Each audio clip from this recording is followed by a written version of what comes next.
Esther, capítulo 5, a partir do verso 1 até o verso número 8. 3 dias depois, Esther vestiu-se com seus trajes de rainha, colocou-se no pátio interno do palácio, à frente do salão do rei. O rei estava no trono, de frente para a entrada. Quando viu a rainha Esther ali no pátio, teve misericórdia dela, estendeu-lhe o cetro de ouro que tinha na mão. Esther aproximou-se, tocou a ponta do cetro. E o rei perguntou: que há, rainha Esther? Qual é o seu pedido?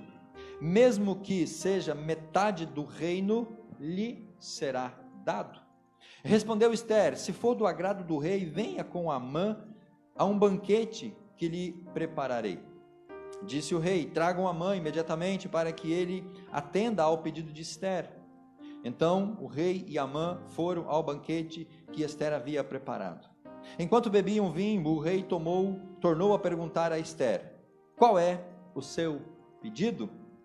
Você será atendida. Qual é o seu desejo? Mesmo que seja metade do reino, lhe será concedido. Verso 7, Esther respondeu: este é o meu pedido e o meu desejo. Se o rei tem consideração por mim, e se lhe agrada atender e conceder o meu pedido, que o rei e Amã venham amanhã ao banquete que lhes prepararei, e então responderei a pergunta do rei. Amém, igreja? Que Deus nos abençoe com a sua palavra.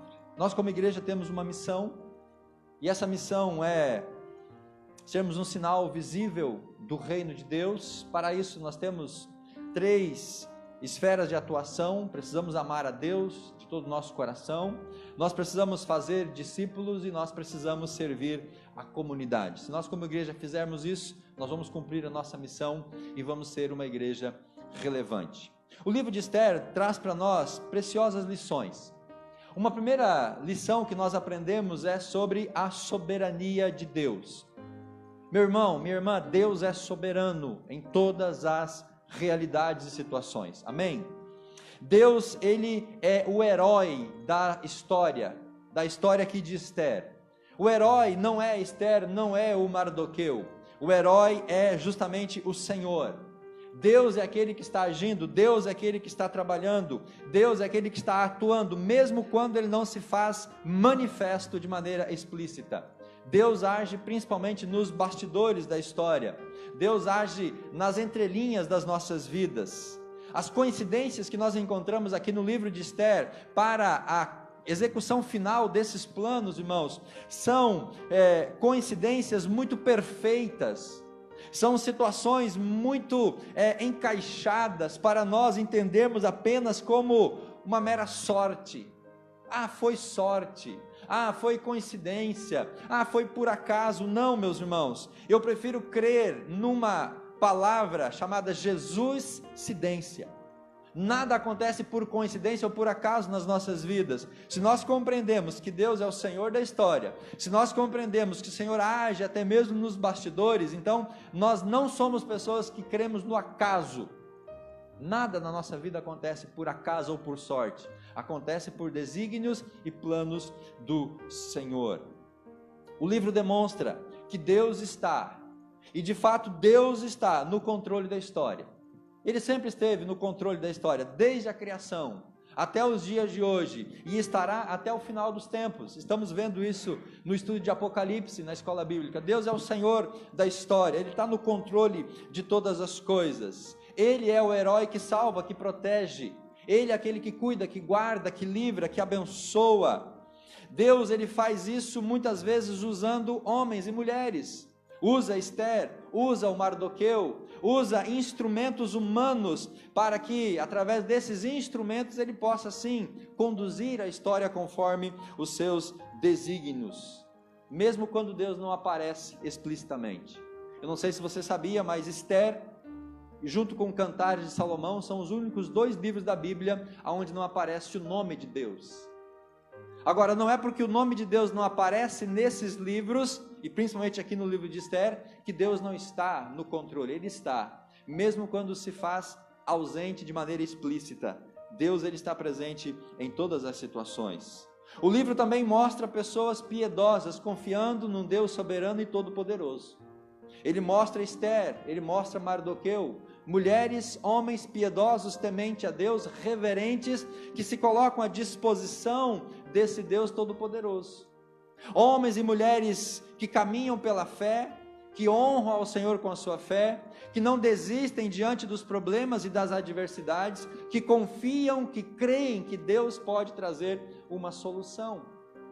Foi a palavra que Mardoqueu disse para Esther, no capítulo 4, verso 14, que eu acho que é o resumo do livro de Esther. Se você se calar, Esther, socorro e livramento virá de outra parte para o nosso povo.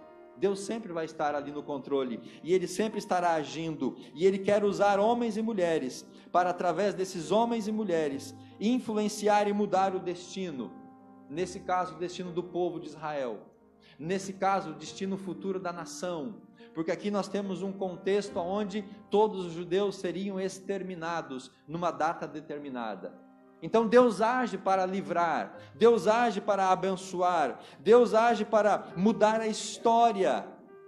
E quando homens e mulheres confiam nesse Deus, quando homens e mulheres entregam as suas vidas a esse Deus, Deus, ele age de maneira extraordinária.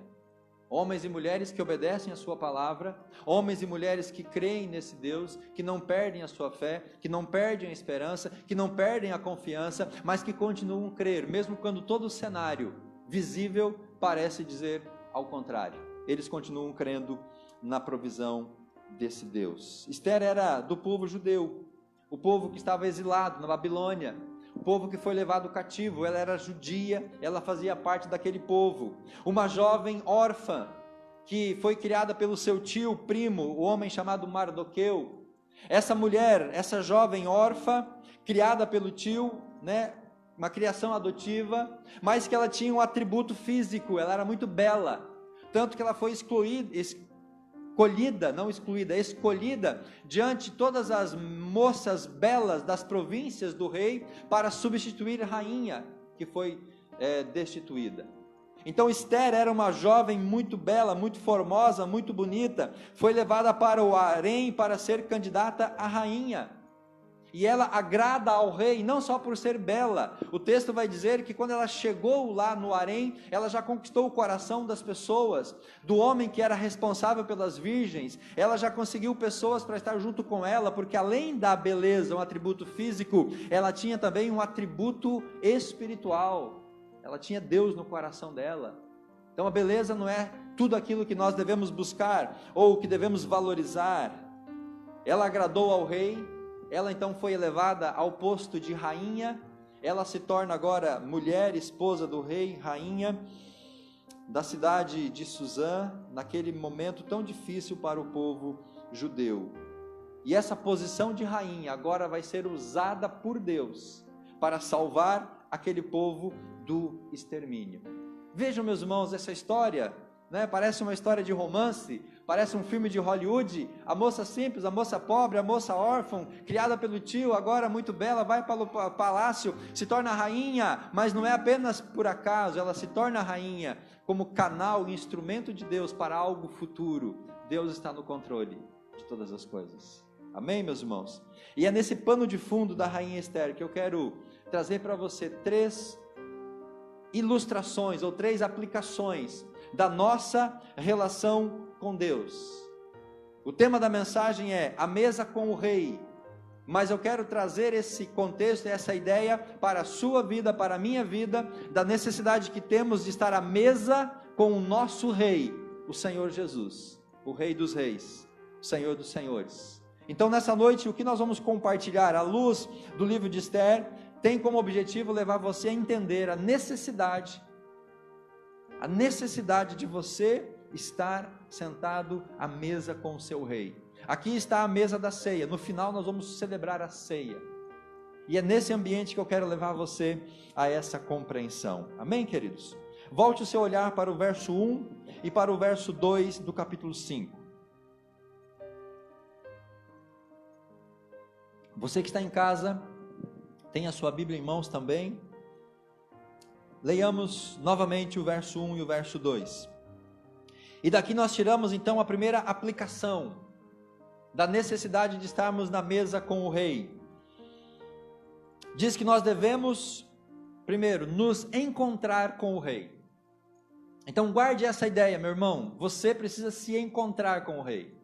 Você precisa se encontrar com Jesus, você precisa estar na presença de Jesus, você precisa querer estar com Ele, você precisa buscar estar com Ele, não fuja dele, não se afaste dele, não negligencie o rei, esteja na presença dele. Vamos para o texto, verso 1 e verso 2 do capítulo 5. 3 dias depois, Ester vestiu seus trajes de rainha, colocou-se no pátio interno do palácio, em frente à sala do rei. O rei estava ali no pátio, estava no trono, de frente para a entrada.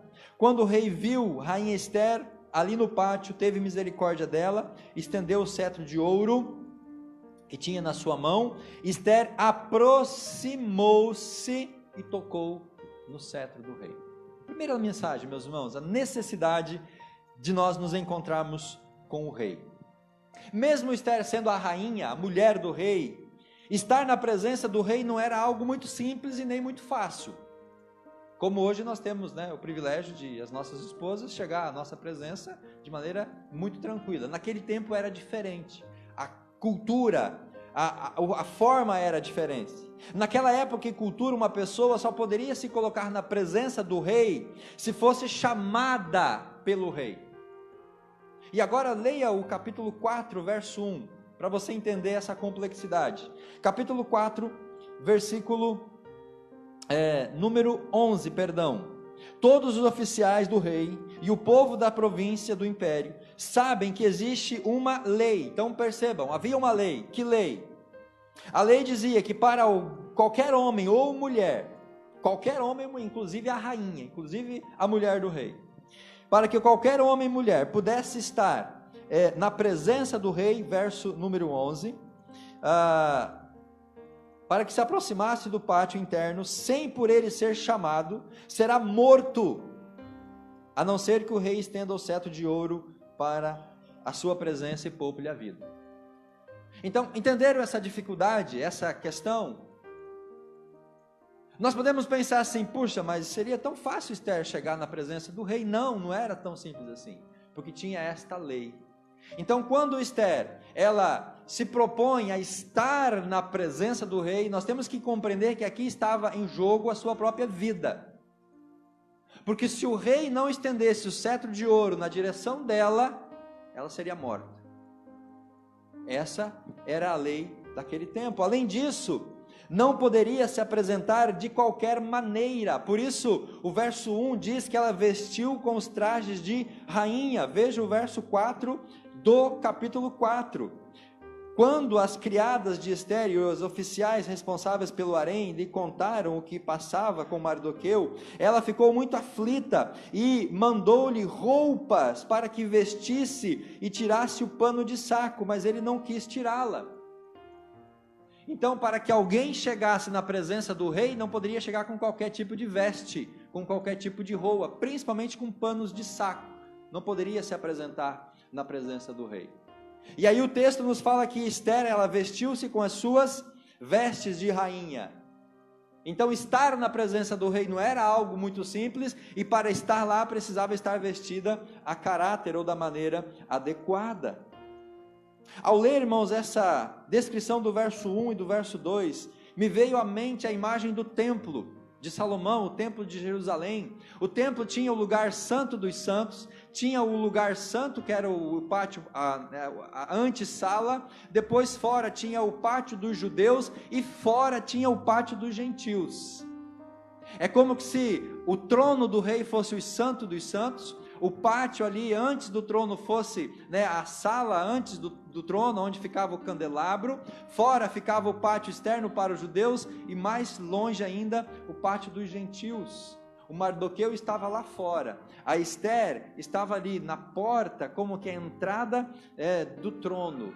mas ela não estava na presença. E essa ilustração traz para nós esta verdade: Jesus é aquele que está sentado no trono, e nós devemos nos apresentar diante dele da maneira adequada, da maneira correta, com as vestes limpas, as vestes lavadas no sangue do Cordeiro, para que ao nos apresentarmos diante do trono do Cordeiro, do Rei, ele possa então nos aceitar e nos receber para estar na sua presença. Se nós lemos esse verso 1 e verso 2, tendo na memória a descrição do templo de Salomão, você vai perceber essas aplicações, de que não é de qualquer maneira que nós vamos chegar diante do trono do rei. E aí nós vemos no verso 1, Esther usando os seus trajes de rainha. Por que ela estava usando, ou ela colocou os trajes de rainha? No capítulo 4, no verso 16, diz assim: vá reunir todos os judeus que estão em Suzã, jejuem em meu favor, não comam nem bebam durante 3 dias, eu e as minhas criadas jejuaremos com vocês, depois disso irei ao rei, ainda que seja contra a lei. Ela sabia que estar lá era contra a lei. Se tiver que morrer, eu vou morrer. Qual que é o cenário aqui, meus irmãos? Chegou a Esther a informação de que a lei escrita por Amã e selada pelo rei para matar todos os judeus estava em vigência. Esther é comunicada disso, ela convoca o seu tio Mardoqueu para jejuar e orar, e ela também vai fazer isso junto com as suas servas. O que nós aqui entendemos é que nesse verso 16, Esther se vestiu de panos de saco, para jejuar, para orar, para se quebrantar diante do Senhor durante esses 3 dias, por isso que no verso 1 do capítulo 5 fala 3 dias depois, ao passar esse período de jejum, de quebrantamento, onde ela estava lá vestido com pano de saco, ela se levanta daquele momento, ela então veste as suas vestes de rainha, porque daquela forma ela não poderia chegar diante do rei, e aí então ela vai e se apresenta ao rei para apresentar o seu pedido e a sua demanda. Esther, diz o texto, ela entra no pátio interno do palácio, no verso 1, em frente do salão do rei.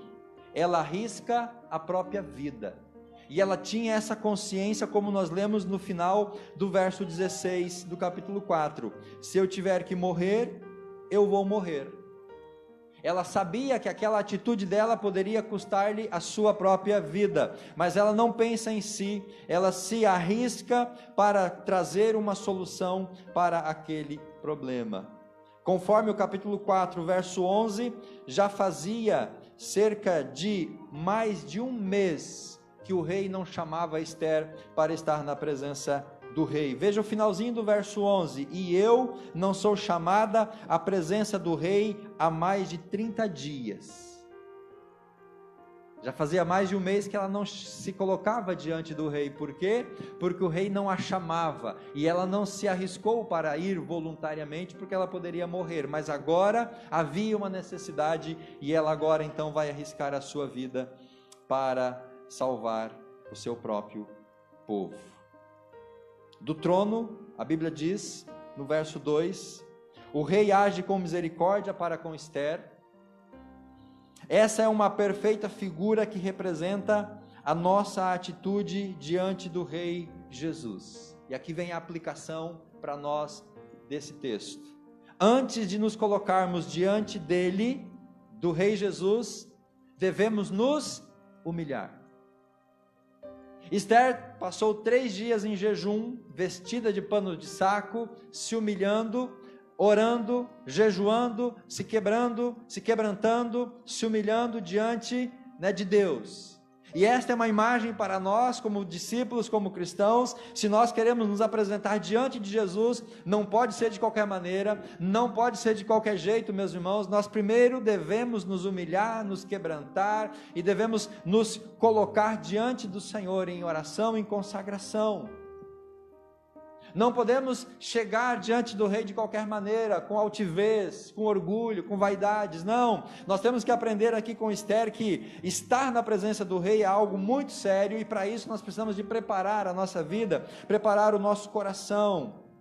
Devemos fazer morrer o velho homem, devemos fazer morrer os pecados, nós devemos sempre também contar com a misericórdia do rei. O texto diz que o rei agiu com misericórdia, teve misericórdia dela. Quando nós nos apresentamos diante de Jesus, nós temos que nos quebrantar, nos humilhar e sempre contar com a sua graça e com a sua misericórdia, porque é essa graça e é essa misericórdia que nos tornam aceitáveis diante dele.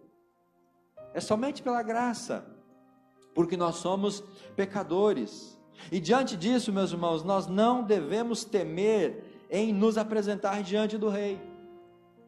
Pastor, mas eu sou muito pecador, a minha vida está toda torta, eu sou um lixo, eu não presto, eu faço tudo errado, Senhor, eu tenho muitos pecados na minha vida, eu estou com uma vida toda torta, eu não vou me apresentar diante do rei, porque senão ele vai, me aniquilar. Não, meu irmão, não tenha esse receio, não tenha esse medo de se colocar diante de Deus, tenha ousadia como Esther teve, confie, creia na misericórdia e conte com a graça. Se coloque diante do rei, se apresente diante dele, pois evitar a presença do rei, nós não vamos desfrutar da sua graça e da sua bondade. Esther fazia mais de 30 dias que não estava diante do rei, mas agora ela se coloca diante do rei, mesmo correndo o risco de morrer, e o rei age com misericórdia. Muitas vezes nós ficamos com medo de nos colocar diante de Jesus, muitas vezes nós negligenciamos a leitura da Bíblia, a oração, porque nós temos algum temor, achamos que somos impuros demais, ou somos indignos, e nós perdemos a oportunidade de desfrutar da graça, da misericórdia, do amor desse rei, que é um rei gracioso. Por isso, meus irmãos, ouse apresentar-se diante do rei, não perca as oportunidades, não negligencie a oportunidade que você pode ter de se colocar diante desse rei. Faça isso diariamente e a sua vida vai ser impactada. Vamos seguir no texto.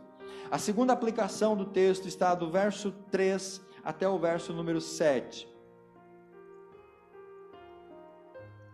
que basicamente é o centro desta mensagem. Nós devemos estar à mesa com o rei. O texto diz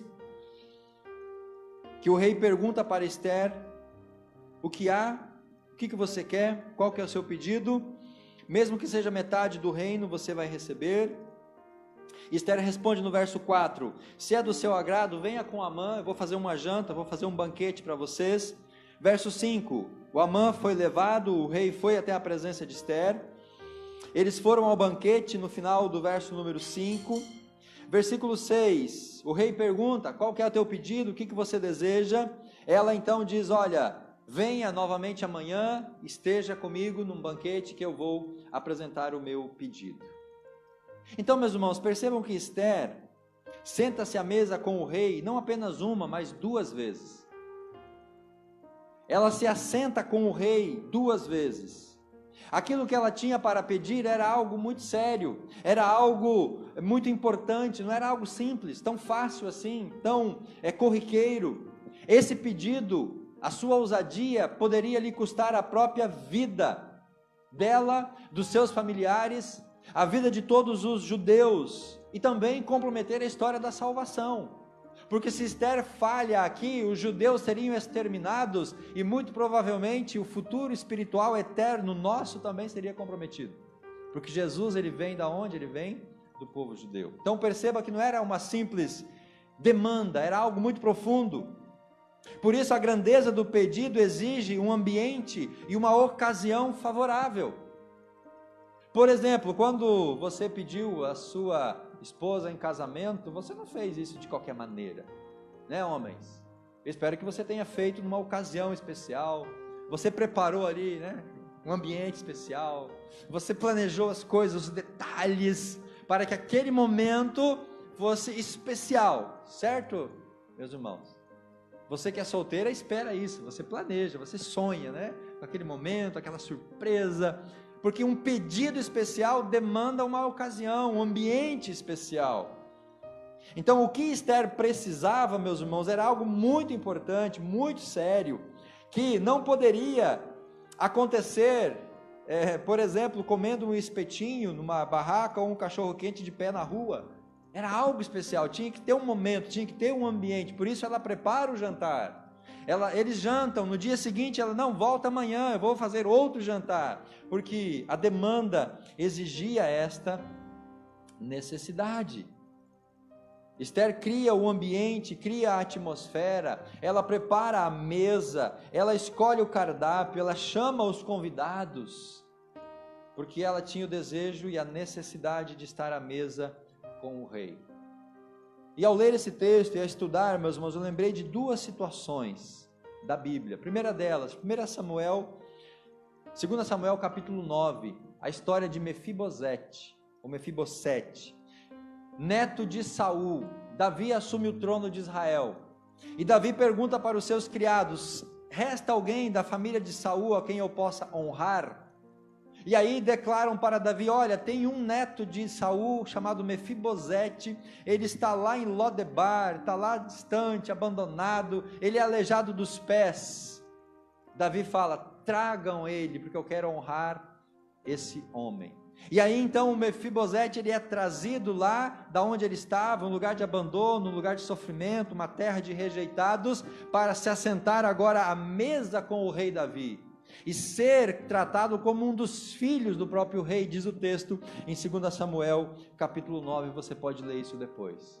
Naquele texto, meus irmãos, eu tirei 4 mensagens. Primeira, longe da mesa só há necessidade. Mefibosete estava abandonado, um lugar de tormento, um lugar de pobreza, um lugar de desprezo. Longe da mesa do rei só há necessidade. A segunda mensagem, diante da mesa do rei, nós somos restituídos. O Mefibosete senta-se à mesa com o rei Davi todos os dias, e Davi devolve para ele todos os bens que eram da sua família. Ele tem a sua condição completamente restaurada, ele é restituído. Terceira mensagem, diante da mesa, nós somos tratados como filho, foi isso que Davi diz: a partir de hoje, Mefibosete vai sentar à mesa comigo e vai ser como um dos meus filhos, vai ser tratado como fosse meu filho de sangue. E a quarta mensagem, a mesa esconde os nossos defeitos. Quando Mefibosete senta-se à mesa com Davi, o que só via de Mefibosete era da cintura para cima, ele era aleijado dos pés, então a mesa esconde os seus defeitos. 4 mensagens daquele texto que me veio à mente e que a gente pode aplicar também na nossa vida com o Senhor. Por isso é importante estarmos à mesa com Ele. Mas eu quero trazer uma outra passagem no Evangelho de Lucas. Abra comigo, capítulo 14. Você que está em casa também, por gentileza, abra sua Bíblia em Lucas, capítulo 14. Jesus conta aqui uma parábola de um banquete. E essa parábola, ela ilustra muitas pessoas nos dias de hoje. Capítulo 14 de Lucas, verso 15, ao ouvir isso, um dos que estavam à mesa com Jesus disse-lhe: feliz será aquele que comer no banquete do reino de Deus. Jesus respondeu: certo homem estava preparando um grande banquete, convidou muitas pessoas. Na hora de começar, enviou os seus servos para dizer aos que haviam sido convidados: venham, pois tudo está pronto. Mas eles começaram, preste atenção aqui, meus irmãos, um por um, a fazer o quê? A apresentar desculpas. O rei fez um banquete, mandou os convites, estava tudo pronto, tudo preparado. Na hora de sentar à mesa com o rei, os convidados começaram a dar desculpas. E é aqui que entra a nossa ilustração, é aqui que a gente se identifica com esse texto, porque nós também damos desculpas para não estarmos à mesa com o rei Jesus. Olha o que o primeiro disse, verso número 18: acabei de comprar uma propriedade, eu preciso ir vê-la, por favor, me desculpe. Verso 19, o outro disse: acabei de comprar 5 juntas de bois, estou indo experimentá-las, por favor, me desculpe. Verso 20, o outro disse: acabei de me casar, por isso não posso ir, me desculpe. O servo voltou, relatou isso ao Senhor. Então o dono da casa irou-se, ordenou ao seu servo: vá rapidamente pelas ruas e becos da cidade, traga os pobres, aleijados, os cegos, os mancos. Disse o servo: o que o Senhor ordenou, isso vai ser feito. E ainda foi feito, em ainda muitos lugares. Então o Senhor disse ao servo: vá pelos caminhos e valados, obrigue-os a entrar para a minha casa, para que ela fique cheia. E eu lhes digo, nenhum deles que foram convidados provará do meu banquete. Essa mesma parábola, meus irmãos, ela é expandida no Evangelho de Mateus, lá no capítulo 22, do verso 1 até o verso 14. É a mesma parábola com alguns detalhes adicionais, e que mostra então que Deus prepara uma mesa, o rei prepara um banquete, ele nos convida para estarmos à mesa com ele, mas em lugar de nós assentarmos-nos à mesa com ele, nós começamos a dar justificativas e desculpas para não estar à mesa com o rei. E é por isso, queridos, que nós temos que romper com esta realidade nas nossas vidas, para que nós não negligenciemos o convite do Senhor. Por quê? Porque estar à mesa com o rei denota intimidade. Estar à mesa com o rei denota, meus irmãos, aceitação, comunhão. Estar à mesa com o rei aponta para diálogo. Espiritualmente falando, jamais devemos nos furtar do privilégio que nós temos de estarmos assentados à mesa com o rei. Não perca essa chance. Não desperdice essa oportunidade grandiosa que você está tendo de sentar-se à mesa com Jesus, de desfrutar da presença de Jesus, de ser ali ministrado por Jesus, que é o nosso Rei. E como que nós fazemos isso? Através da leitura da Bíblia, através da oração, através da consagração, através da comunhão nos nossos encontros. Não desperdice a oportunidade de estar à mesa com o Rei. E a última mensagem que eu aprendo de Esther, lá no final, no verso número 7, e também o verso 8, é que nós devemos viver o tempo de Deus. Devemos viver o tempo de Deus. Verso 7 e verso 8. Esther respondeu: este é o meu pedido. Este é o meu desejo. Se o Senhor tem consideração por mim, e se lhe agrada atender e conceder o meu pedido, que o rei e Amã venham amanhã ao banquete que lhe prepararei. Então responderei à pergunta do rei. Vocês lembram, meus irmãos, que a necessidade era urgente. O decreto estava assinado, os judeus seriam prontamente todos exterminados. Esther ousa se apresentar ao rei, ela é recebida pelo rei. No primeiro encontro, o rei já pergunta: o que você quer, Esther? Pode pedir, eu vou te dar nem que seja metade do meu reino. Mas aí a Esther não responde de imediato. Ela convida o rei para o primeiro jantar.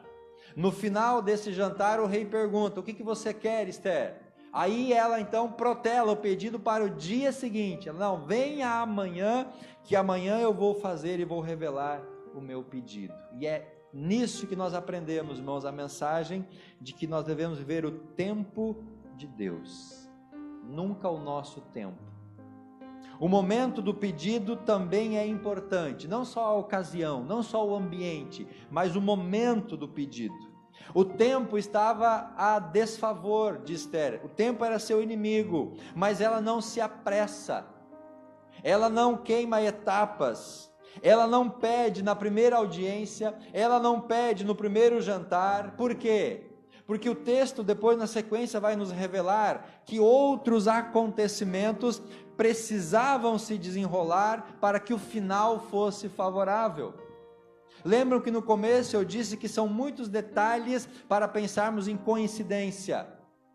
E se nós pegarmos essa lacuna de um dia, do final desse jantar, para o dia seguinte, nós vamos ver que muitas coisas importantes acontecem nesse lapso de tempo, que foram determinantes para o resultado final. Portanto, não é apenas o momento, a necessidade, a urgência, mas é nós entendermos também o tempo de Deus para as nossas vidas. Se Esther tivesse feito o pedido naquele primeiro encontro, eu não tenho dúvidas de que ela não receberia o que ela tinha pedido. Muito pelo contrário, é muito provável que talvez ela não seria atendida, e é talvez provável que ela teria até mesmo sido morta, porque seria a palavra dela contra a palavra de Amã. E quem era Amã? Era um homem de confiança do rei, capítulo 3, verso 1 e verso 2. Esse homem foi colocado na posição mais alta, ele era a pessoa mais importante, um dos mais importantes funcionários, empregados, conselheiros do rei. Então seria a palavra de Ester, uma mulher, contra a palavra de um dos seus homens de confiança. À luz do que aconteceu com a rainha Vasti lá no capítulo 1, quem vocês acham que o rei iria dar atenção? A voz de Ester ou a palavra de Amã? Eu não tenho dúvidas, meus irmãos, que muito provavelmente o rei não ouviria Ester, não iria acreditar na história de Ester, que Amã seria um traidor, que Amã havia preparado a morte de todos os judeus. Muito provável que se Ester, naquela primeira audiência, ou no primeiro jantar, tivesse feito o seu pedido, ela seria morta, seria destituída. Por isso esse intervalo entre esses encontros é muito importante, e foi determinante para esses outros acontecimentos virem à tona, para que então o plano, o projeto, o propósito de Deus pudesse ser concretizado. E quais são esses eventos? Primeiro deles, no capítulo 5, verso 14, o Amã faz uma forca para matar na forca o Mardoqueu, o tio da Ester. Qual que é o segundo evento importante? No final daquele dia, depois daquele primeiro jantar, o Amã faz a forca. Naquela noite, o rei tem uma insônia. Você pode ler no capítulo 6, verso 1. Naquela noite o rei não dormiu. E aí mais uma outra coincidência. No capítulo 6, no verso 2, o rei mandou trazer os registros do seu reinado. E leram no registro um acontecimento há algum tempo atrás, onde o Mardoqueu, tio da Ester, livrou o rei de uma armação de morte. Você acha que tudo isso é coincidência? O Amã ter feito a forca, o rei ter tido insônia, eles terem lido justamente aquela passagem aonde o Mardoqueu livra o rei e nada é feito para glorificar ou retribuir. E no capítulo 6, no verso 10, a honra a Mardoqueu. O Amã chega na manhã seguinte no palácio para pedir a morte de Mardoqueu na forca que ele tinha feito. Mas quando ele chega no palácio, o rei chama Amã e diz: Amã, o que eu farei para honrar uma pessoa que eu quero muito, que eu estimo muito? O Amã entendeu que essa pessoa era ele. E aí ele deu lá uma série de sugestões. E o rei disse para Amã: vá e faz isso ao judeu Mardoqueu. O homem a quem ele tinha chegado, disposto a pedir a morte, agora era o homem a quem ele estava glorificando nas ruas a pedido do rei. Nada disso, meus irmãos, foi coincidência. Deus estava trabalhando em todas essas situações. Então, em 24 horas, aconteceram coisas determinantes para que o tempo de Deus e o momento do pedido de Ester pudesse trazer o resultado desejado. Por isso, nunca devemos nos precipitar diante do rei. Nunca devemos nos aproximar dele só porque nós precisamos de algo urgente. O Deus das causas urgentes. Você que tem um problema urgente, venha para Deus, venha para a igreja, venha para Jesus. Você que está com a corda no pescoço, venha para Jesus. Esse é o apelo de muitas religiões. Mas nós não devemos chegar até Jesus só porque nós estamos com a corda no pescoço, hipoteticamente ou simbolicamente falando. Quando nós precisamos de algo, devemos investir tempo em comunhão. Oração, jejum, quebrantamento. Quando nós precisamos de algo do rei, nós temos que ter paciência, nós temos que ter fé, nós temos que ter confiança, nós temos que esperar e crer que o Senhor está no controle de todas as coisas e que no tempo certo, na hora oportuna, Deus ele vai agir. Amém, queridos?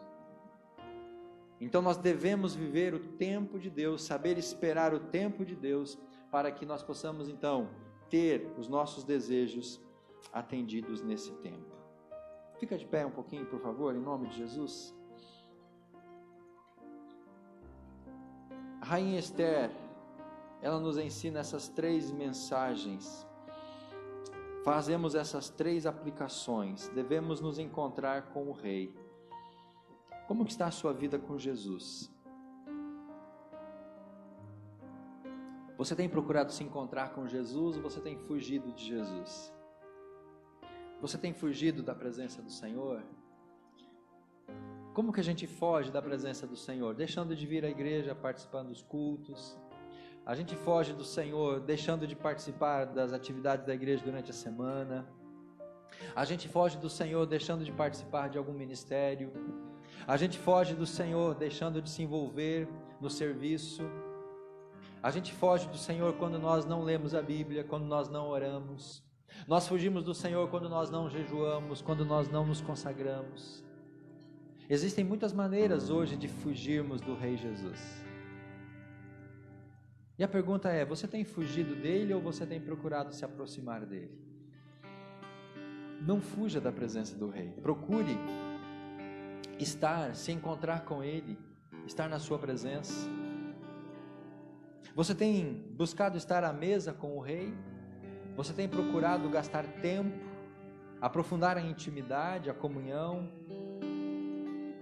Ou a presença de Jesus é fast food? A gente acorda, faz aquela oração protocolar, Deus, obrigado por esse dia, abençoa o meu dia, pela noite de descanso, em nome de Jesus, amém. 1 minuto de oração. Assentar-se à mesa, meus irmãos, denota tempo. Quando você se assenta à mesa para uma refeição, significa que ali você vai passar um tempo substancial, um tempo de qualidade.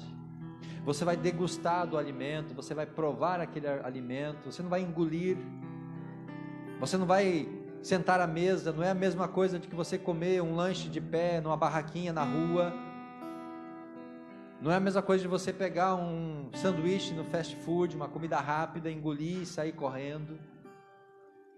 Como tem sido o seu tempo na presença de Jesus?